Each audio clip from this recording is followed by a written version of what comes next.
Најмалку двајца што седат денеска у владата се поврзани фамилиарно со оперативци на ДБК што го правеле досието на ВМРО ДПМН во 90-те години.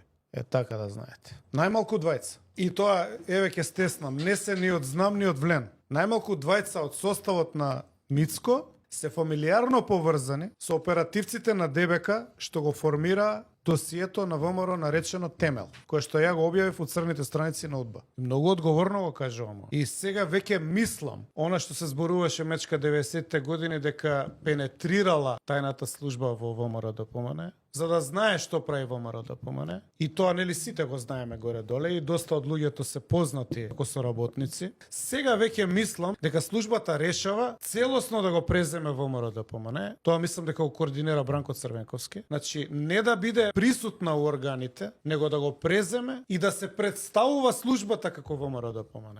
И тоа е сега на дело. У овој момент службата се представува како ВМРО ДПМН.